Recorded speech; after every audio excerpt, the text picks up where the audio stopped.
గత ప్రభుత్వం హయాంలో కూడా జనసేనకి స్టాండింగ్ కమిటీలో ప్లేస్ అవ్వకుండా అలాగే అదే పరిస్థితి ఈసారి కూడా కొనసాగుతుంది.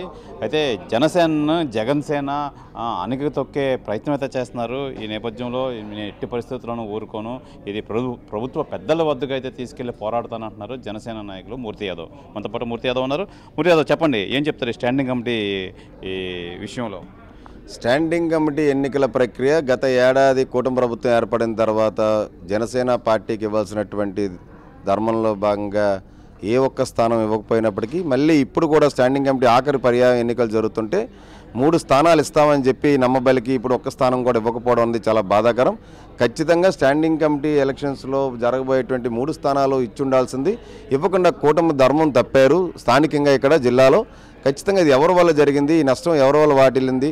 జనసేన పార్టీకి 3 స్టాండింగ్ కమిటీ మెంబర్లు ఉంటే 14 మంది ప్రాతినిధ్యం ఉన్నటువంటి జనసేన కార్పొరేటర్లకి వాళ్ళ వార్డుల అభివృద్ధి కార్యక్రమాలు అక్కడ స్టాండింగ్ కమిటీలో పెట్టి అప్రూవల్ చేయించుకోవడానికి ఉపయోగపడేటువంటి పరిస్థితి ఉంటుంది. అలాంటిది ఇవాళ ఆ పరిస్థితి లేదు. ఇవాళ అది అంటే గ్లాస్ గుర్తు మీద గెలిచిన వాళ్ళని కంపల్సరీగా తీసుకోవాలి, లేదంటే ఎంతవరకైనా పోరాటం చేస్తాం నేపథ్యంలో ఏం చెప్తారు మీరు? గ్లాస్ గుర్తు మీద పదవి ఉన్నటువంటి వ్యక్తిని తీసేయాలి, వైసీపీని వచ్చినటువంటి వాళ్ళకి పదవి ఇవ్వాలన్నది తప్పుడు నినాదం.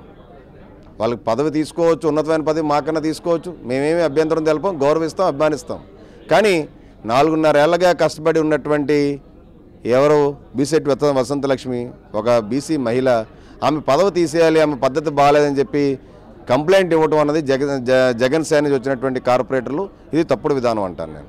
మొన్న మీ నాగబాబు గారు వచ్చారు కదా, ఆయన దృష్టి తీసుకెళ్లారు, ఆయన ఏమన్నారు? ఆయన దృష్టికి తీసుకెళ్లాల్సింది కదా, ఈ 11 మంది ఆయన దృష్టికి తీసుకెళ్లాల్సింది కదా. ఆయన సమావేశం అయిపోయి ఆయన వెళ్ళిపోయిన తర్వాత కదా వీళ్ళు మళ్ళీ ఇది ప్రెస్ రిలీజ్ చేశారు. తప్పు కదా, అది తప్పుడు విధానం కదా.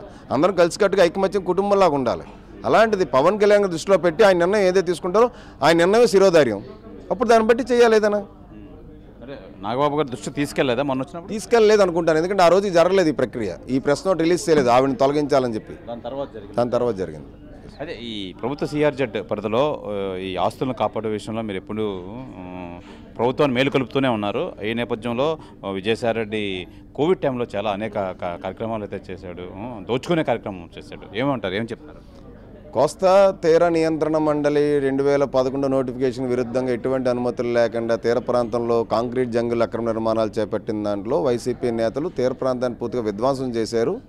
ఋషికొండతో పాటు అలాగే రెస్టో బార్లని, అలాగే విజయసాయిరెడ్డి వాళ్ళ సంస్థ, వాళ్ళ కూతురు సంస్థ చెందినటువంటి అభియాన్ రియల్టర్స్ ఎల్ఎల్పి పేరుతో జరిగినటువంటి విధ్వంసం పైన ఇవాళ ఎన్విరాన్మెంటల్ కాంపన్సేషన్ ఫైన్ ఇంపోజ్ చేసింది.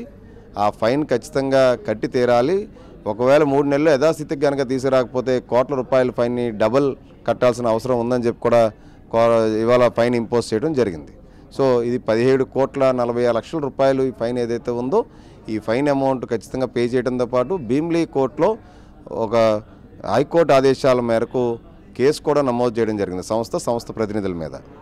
ఇది కూల్చి యథాస్థితికి తేవాలి 3 నెలలు అని చెప్పి ఆదేశాలు అయితే జారీ చేసింది కదా, నేపథ్యంలో పనులు జరుగుతున్నాయా, ఏమంటారు మీరు? ఇంకా ఆదేశాలు జారీ చేసిన కోర్టు వారి ఆదేశాల మేరకు పనులు చేపడతారు. ఇంకా కోర్టు వారి ఆదేశాలు ఇవ్వాలి, అప్పుడు చేపడతారు.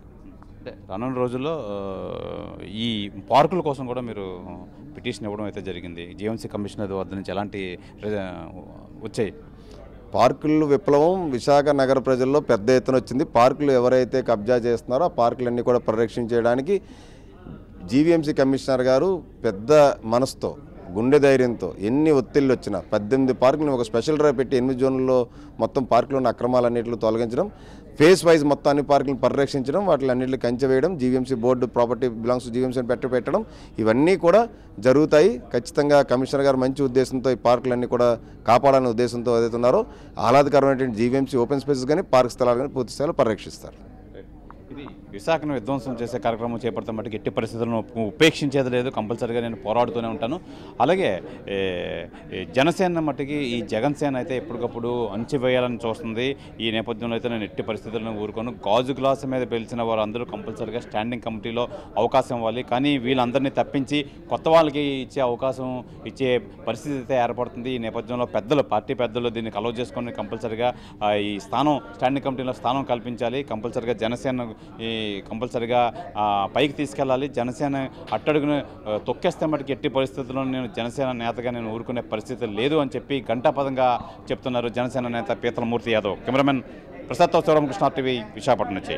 తెలుగులో ఫాస్టెస్ట్ న్యూస్ ఇప్పుడు కొత్త అవతారంలో 5 సెకండ్లోనే పూర్తి వార్తా సమాచారం మీ చేతిలో. సోషల్ మీడియా ట్రెండ్స్ మీ కళ్ళ ముందుకే live TV and voice search ఆప్షన్స్తో ఇప్పుడే డౌన్లోడ్ చేయండి. యాప్ లింక్ డిస్క్రిప్షన్లో ఉంది.